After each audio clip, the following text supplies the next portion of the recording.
Today news के साथ में मैजिक फुटवेयर, हिडौं सफलताको बाटो।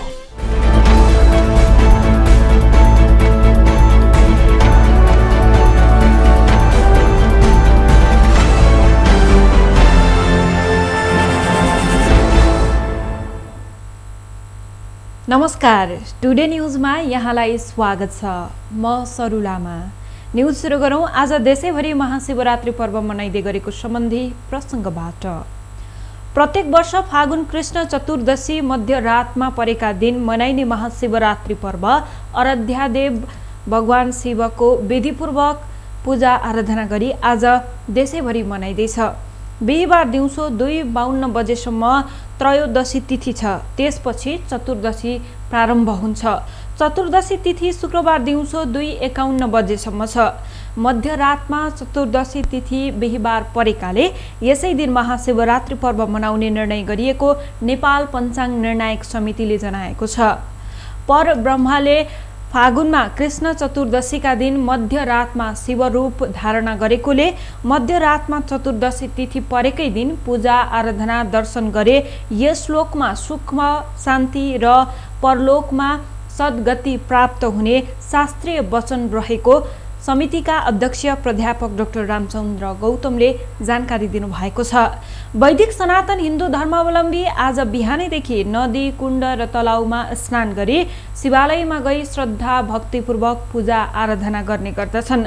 शिवजी उत्पत्ति हुनुभएको रातका नामबाट नामाकरण गरिएको यो पर्व कालरात्रि, मोहरात्रि, सुखरात्रि र शिवरात्रि नामक 4 प्रमुख रात्रि मध्ये एक पवित्र पर्वको रूपमा शिव पुराण लगायतका ग्रन्थहरूमा उल्लेखित छ।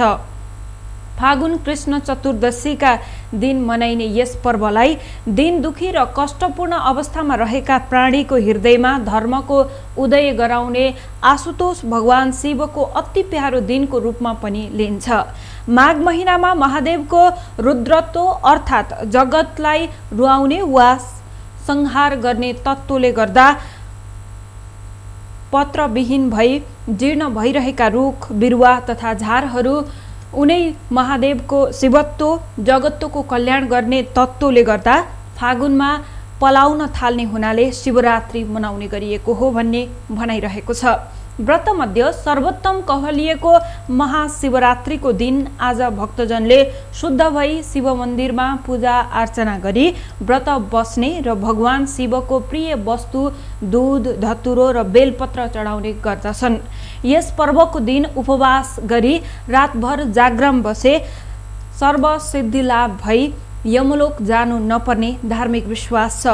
आजको दिन भगवान महादेवलाई जाडो हुने जनविश्वासले प्रत्येक घर, चोक र मठ मन्दिरमा दाउरा मागेर धुनी जगाई भजन कीर्तनका साथ सोही आगोमा प्रसाद बनाई ग्रहण गरिन्छ। उपप्रधानमन्त्री ईश्वर पोखरेलले संसदीय प्रक्रियाले राजनीतिक निकास नदिए पुनः ताजा जनादेशमा जानुपर्ने अवस्था आउने बताउनु भएको छ। सर्वोच्च अदालतको पछिल्लो फैसलाले 2075 साल जेठ 2 गतेको अवस्थामा तत्काललाई पुर्याइएको बताउँदै उहाँले संसदले निकास नदिए जनादेशमा जानुको विकल्प नभएको बताउनु भएको छ। 2075 साल जेठ 3 गते नेपाल कम्युनिस्ट पार्टी एमाले र माओवादी केन्द्रबीच एकता भएर नेपाल कम्युनिस्ट पार्टी बनेको थियो। ऋषि कटेलले नाममा दावी गर्दै अदालत गुहारेपछि उनकै पक्षमा सर्वोच्चको फैसला आइसकेको छ। प्रेस संगठन नेपाल ओली समूहले वीरगन्जमा बिहिबार आयोजना गरेको कार्यक्रममा नेता पोखरेलले संसदमा विश्वासको मत ल्याउन नसके प्रधानमन्त्रीले राजीनामा दिने बताउनु भएको छ। नेकपा एमाले र माओवादी केन्द्र गरी नेकपा 2वटा पार्टी भएपछि सरकार अल्पमतमा पर्ने अवस्था छ। कसरी जानुहुन्छ भन्ने अर्को जिज्ञासामा नेता पोखरेलले संसदमा विश्वासको मत ल्याउन नसके प्रधानमन्त्रीले राजीनामा दिने बताउनुभयो। सहकार्य र गठबन्धनको सम्भावना पनि उत्तिकै रहेको बताउँदै उहाँले पार्टी फुटाउने काम सहज नभएको तर्क गर्नुभयो। पूर्णजीवित नेकपा एमाले र सबै कम्युनिस्ट वामपन्थीलाई पार्टीलाई समेटेर अगाडि बढ्ने बताउनु भएको छ। राजनीतिक स्थिरताको लागि ताजा जनादेशमा जानकी लागि प्रधानमन्त्रीले संसद विघटन गरेको भए पनि सर्वोच्च अदालतले संसद पुनर्स्थापना गरेपछि रोकिएको उहाँको भनाइ छ। हामीले राजनीतिक मान्यताको आधारमा गरेका थियौं। सर्वोच्च अदालतले संसद पुनर्स्थापना भयो, सकियो। प्रेस संगठन नेपाल पर्सा अध्यक्ष श्याम बन्जाराको अध्यक्षतामा भएको पत्रकार सम्मेलनमा नेता पोखरेलले वीरगञ्ज पथलैया 6 लेन सडकमा देखिएको समस्या समाधान गर्ने आश्वासन दिनुभएको छ।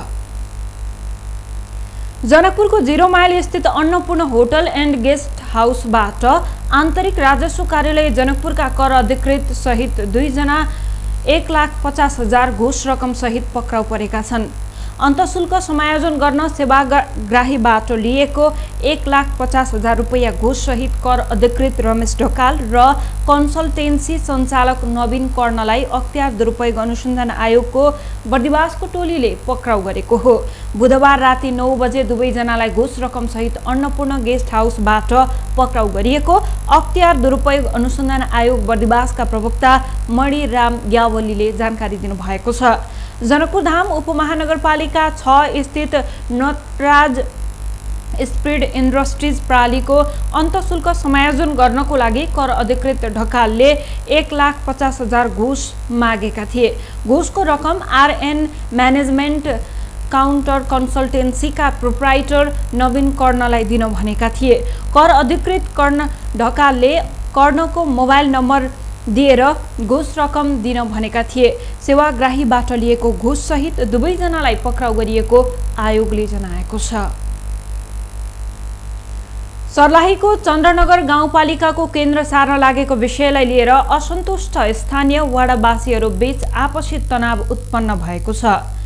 एक पक्षको पहिलो अहिले जुन ठाउँमा केन्द्र छ त्यही रहनुपर्ने र अर्को पक्षको जनताहरूलाई पायक पर्ने सबै वडाहरूको बीचमा पर्ने वडा नम्बर 2 स्थित बबरगञ्जमा केन्द्र सार्नुपर्ने अडान लिएपछि दुई पक्षबीच तानातान सुरु भएको छ।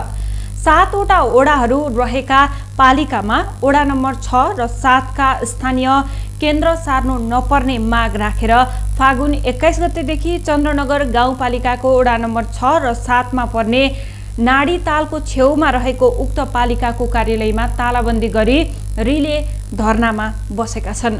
धरनामा बस्दा गाउँपालिकाको कार्यालयबाट सम्पादन हुने सम्पूर्ण कामकाजहरू ठप्प भएर सेवाग्राहीहरूलाई समस्या भएको छ। केन्द्र सार्नुपर्ने अडानमा रहेका अर्को पक्ष चन्द्रनगर गाउँपालिका वडा नम्बर 1, 2, 3, 4 र 5 का स्थानीय बुधबार दिउँसो वडा नम्बर 2 स्थित बबरगञ्जमा गाउँपालिकाकी उपाध्यक्षको नेतृत्वमा विरोध जुलुस निकालेका छन्। जुलुसमा सहभागी 5 वटा वडाका बासिन्दाहरू, जनता समाजवादी पार्टीका नेता एवं संघीय सांसद राजेन्द्र महतोका दाई समेत रहनुभएका गाउँपालिकाका अध्यक्ष महेन्द्र महतोको बबरगञ्ज स्थित घरको घेराबन्दी गरी झण्डै आधा घण्टासम्म नाराबाजी गरे। प्रदर्शनकारीहरूले महतोको घरमा ढुङ्गामुढा समेत गरेका छन्। प्रदेश नम्बर 2 का प्रदेश प्रमुख राजेश झाले प्रदेश प्रमाणीकरणको लागि आएको 2 वटा विधेयक फिर्ता पठाएका छन्। प्रदेश सभाबाट पारित स्वास्थ्य सेवा र प्रदेश पदक सम्बन्धी विधेयक परिमार्जनको लागि सन्देश सहितको प्रमुख झाले फिर्ता पठाएका हुन्। एक साता यता 2 विधेयक प्रदेश सभा संसद सचिवालयमा सन्देश सहित फिर्ता आएको प्रदेश सभा संसद सचिवालयका सचिव रञ्जित यादवले बताउनु भएको छ। प्रमाणीकरणका लागि प्रदेश प्रमुखको कार्यालयमा पठाइएको विधेयक प्रदेश प्रमुखले सन्देश सहित फिर्ता पठाएपछि विधेयक प्रदेश सभा बैठकमा सन्देश सहित प्रस्तुत गरिने यादवले बताउनु भएको छ।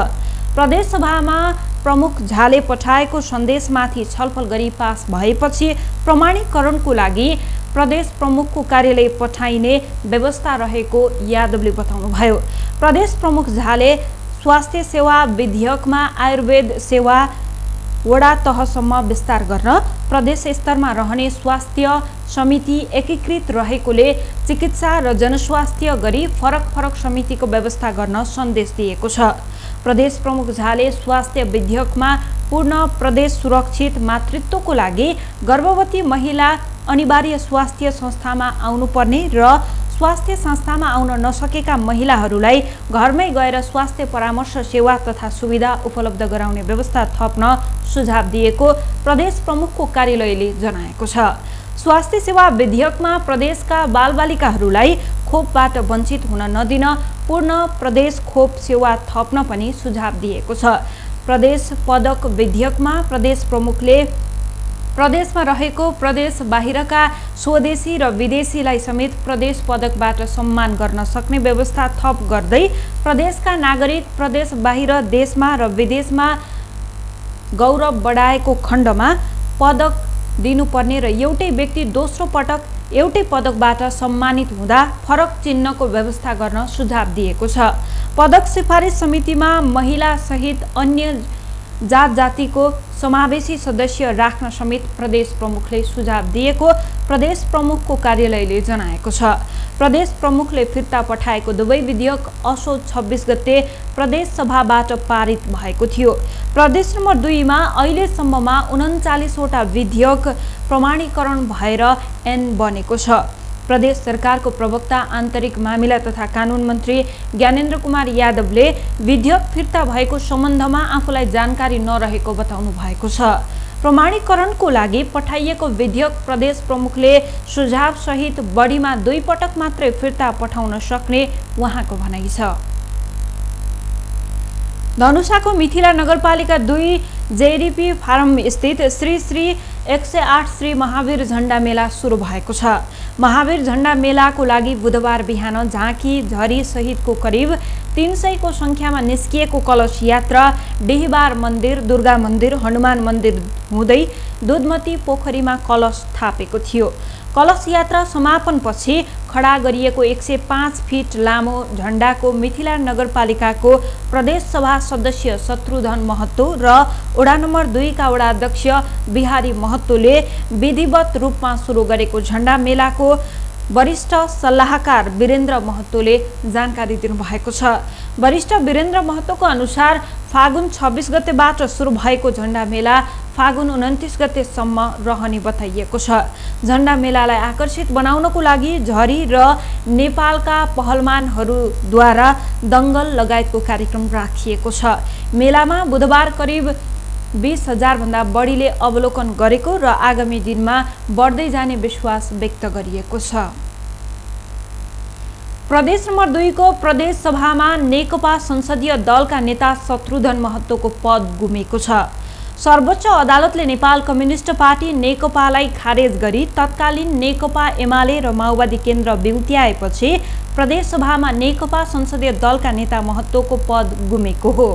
सर्वोच्चको आदेशपछि दुवै पार्टीलाई दलका नयाँ नेता छनौट गर्नुपर्ने प्रदेश सभाका सभामुख सरोज कुमार यादवले बताएका छन्। फागुन 23 गते सर्वोच्च अदालतले गरेको फैसला कार्यान्वयन गर्दै निर्वाचन आयोगले प्रदेश सभालाई नेकपालाई खारेज गरी तत्कालीन नेकपा एमाले र माओवादी केन्द्रलाई मान्यता दिन परिपत्र गरेपछि दुवै पार्टीलाई दलका नेता छान्नुपर्ने भएको छ। नेकपा पार्टी खारेज भएपछि नेकपाका संसदीय दलका नेता शत्रुधन महतोको पद पनि गुमेको छ। तत्कालीन नेकपा विभाजित हुने अवस्थामा पुगेपछि बहुमतले सत्यनारायण मण्डललाई हटाएर महतो नेकपाको संसदीय दलका नेता चुनिएका थिए।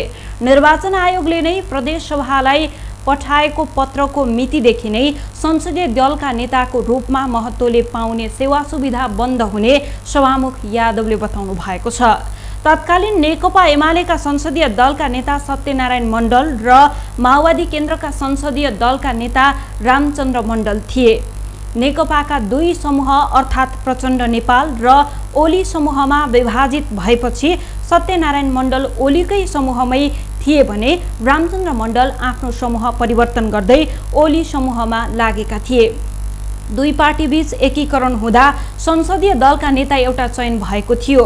सभामुख यादवले भने अब 2 पार्टी पुनः अलग अलग भएपछि संसदीय दलका नेता पनि अलग अलग हुन्छन्। दुवै पार्टीलाई पुनः संसदीय दलका नेता छनौट गर्नुपर्ने हुन्छ। सत्यनारायण मण्डललाई एमालेका संसदीय दलको नेता हुन कठिनाई नभए पनि रामचन्द्रलाई पुनः माओवादी केन्द्रको संसदीय दलका बन्न चुनौती भएको छ। ओली समूहमा लागेका सांसद मण्डल माओवादीको दलको नेता चयनबारे छलफल नभएको बताइएको छ। माओवादी केन्द्रबाट ओली समूहका गएका प्रतिनिधि सभा सदस्य, प्रदेशसभा सदस्य, मेयर, उपमेयर लगायतका बीच आगामी राजनीतिको विषयमा छलफल भइरहेको सांसद मण्डलले बताउनु भएको छ। हौस् त, यसका साथै टुडे न्युज अहिलेलाई सकियो। हाम्रो अर्को बुलेटिन लिएर पुनः उपस्थित हुने नै छौँ। टिभी टुडे हेर्दै गर्नुहोला। नमस्कार।